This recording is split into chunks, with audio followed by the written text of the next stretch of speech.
ஓம் சாய்ராம், ஜெய் சாய்ராம். எல்லாரும் நல்லா இருக்கணும். எல்லாருக்கும் நல்லதே நடக்கணும். அன்பு குழந்தையே, எத்தனை முறை நான் உனக்கான நல்லதை சொன்னாலும் மறுபடியும் மறுபடியும் உன் இஷ்டத்துக்கே தான் நீ நடக்கிற. அதனாலதான் பல பிரச்சனைகளும் கஷ்டங்களும் மறுபடியும் மறுபடியும் வந்து உன்னை தோக்கடிச்சுக்கிட்டே இருக்கு. இப்போதாவது நான் சொல்றத முழுவதுமாக கேளு. நிச்சயமா நீ சந்தோஷப்படக்கூடிய நல்ல செய்தியை தான் இந்த சாயப்பா உனக்காக கொண்டு வந்திருக்கேன்.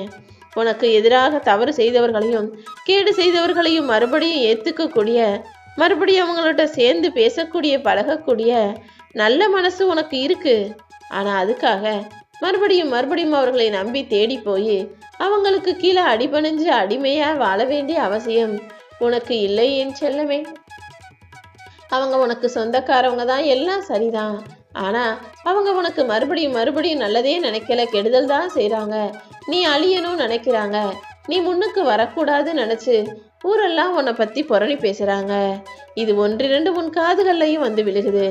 ஆனாலும் கூட மறுபடியும் மறுபடியும் நீ எதுக்காக அவங்கள தேடி போய் பேசுறனே எனக்கு புரியல.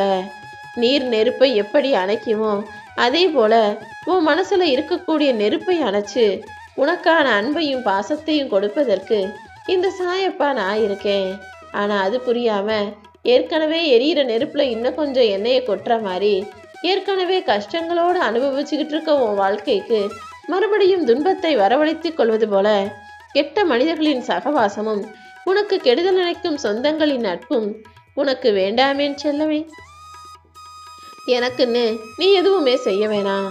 அப்படி எனக்கு ஏதாவது நீ கொடுக்கணும்னு நினைச்சாலும் அதை இல்லாதவர்களுக்கும் ஏழை எளியவர்களுக்கும் போய் கொடு. நான் யாருக்கிட்டையும் வந்து ஒருபோதும் கையேந்தி யாசகம் கேட்பதில்லை. உனக்கான நல்லதை செய்யறதுக்காக தான் இந்த சாயப்பா நான் இருக்கேன். நான் யாரிடமும் எதையும் கெட்டு பெற வேண்டிய அவசியமும் ஆடம்பரமாய் வாழ வேண்டிய தேவையும் எனக்கு இல்லைதானே. உண்மைய எல்லாரும் தான் சொல்றாங்க. ஆனால் அதனால் ஏற்படக்கூடிய இழப்புகளை தாங்கிக் கொள்ள முடியாதுங்கிறதுனால தான் இந்த உலகத்துல நிறைய பேர் பொய் சொல்லி வாழ்ந்துகிட்டு இருக்காங்க. வெற்றியோ தோல்வியோ எந்த சூழ்நிலையிலும் நீ பொய் சொல்லக்கூடாது என் செல்லமே. அதே நேரத்துல உன்னை வேணும்னே மட்டம் தட்டி தரம் தாழ்த்தி பேசுபவர்கள் முன்பாக உண்மையாகவே நீ உயர்ந்து காட்டணும். நீ உயரத்துல இருக்கிற சூரியன் போல. சூரியன் பிரகாசமா வரும்போது சின்ன சின்ன விலங்குகள் எல்லாம் கத்தி கூப்பாட்டு போட்டு குறைக்கதான் செய்யும். ஆனா அதுக்காக சூரியன் வராம இருந்துருதா என்ன? அவ்வளவுதான். நீயும் உனக்கு எதிராக யார் என்ன சொன்னாலும் என்ன பேசினாலும் எதையும் கண்டுகொள்ளாம உன் வேலையை செஞ்சுக்கிட்டே இரு. நீ உன் பக்கத்திலேயே இந்த சாயப்பா நான் இருக்கேன்றதை எப்போ உணர்கிறாயோ அப்பொழுதே எல்லாமே உனக்கு சரியாக நடக்க தொடங்கிடும். நல்ல பேர் வாங்கணும் நீ ஆசைப்படுறது நல்ல விஷயம்தான். ஆனா அது யாருக்கிட்டங்கிறது அதை விட முக்கியம் அல்லவா? கெட்டவன் கிட்டையும் உன்னை பிடிக்காதவன் கிட்டையும் நல்ல பேர் வாங்குவதுன்றது சுலபமான காரியமும் கிடையாது. அவங்களுக்கு அதை நீ நல்லதே செஞ்சாலும் பாராட்ட மனசும் இருக்காது. அடுத்தவன் கிட்ட நல்ல பேர் வாங்குறதுனால உனக்கு என்ன நல்லது நடக்க போகுது? நீ யாருன்னு உனக்கு தெரியும். உன் நல்ல மனசு எனக்கு தெரியும். நீ பாட்டுக்கு உன் வேலையை செஞ்சுக்கிட்டு நல்ல பிள்ளையாக இருந்து விட்டு போ. சும்மா போலியாக பேசி அதிக வார்த்தைகளை சொல்லக்கூடிய சொந்தக்காரர்களை விட பேசாமலேயே உன் மேல மௌனத்தோட அன்போட பாசத்தோட இருக்கக்கூடிய சில உறவுகள் தான் அழகான மனிதர்கள். அப்படி உன்கிட்ட சும்மா பேசலைனாலும் எப்பவுமே உன் மேல பாசம் வச்சிருக்க அந்த உண்மையான உறவுகளை கண்டுபிடி.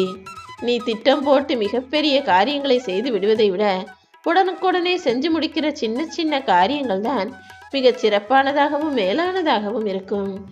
யார் எண்ணத்தை கைவிட்டுடு. ஏன்னா அதனால் உன்னை மேம்படுத்த முடியாது. அவங்கள போல ஆகணும் இவங்கள போல ஆகணும்னு யோசிக்காம நானாகவே உயர்ந்து ஜெயித்து நிற்பேன்னு உன்னையே நீ உயர்வான ஆளாக மாற்றிக்கொள்ள முயற்சி செய். எல்லார விடமும் நீ உயர்ந்த ஆளா உதாரணமான ஆளாக மாறணும். உன்னை 4 பேர் வாழ்க்கைக்கு வழிகாட்டியாக எடுத்துக்கிட்டு வாழணும்னு ஆசைப்படுறேன். குறையே இல்லாத வாழ்க்கை தான் உனக்கு அமையணும். எல்லாமே நிறைவா இருக்கணும்னு தேடிக்கிட்டே இருக்காத. அதை இதுவரைக்கும் நான் யாருக்கும் கொடுக்கவில்லை. குறைவிருந்தா என்ன, எல்லாத்தையும் சரி செஞ்சுக்கிட்டு நீயாகவே நிறைவாக உன் வாழ்க்கையை மாத்திக்கிட்டு நிம்மதியாக வாழப்பார் என் செல்லமே. நீ நேர்மையா இருக்கிறதுனால தானே உனக்கு கோபம் அதிகமா இருக்கு. கவலைப்படாத. கோபத்தை குறைச்சிக்கிட்டு எப்போதும் உண்மையவே பேசி நிதானமா நடந்துகள். இனி நடக்க போற எல்லா நன்மைகளும் உன் வாழ்வில் உன்னை நிச்சயமாக உயர்த்தும்.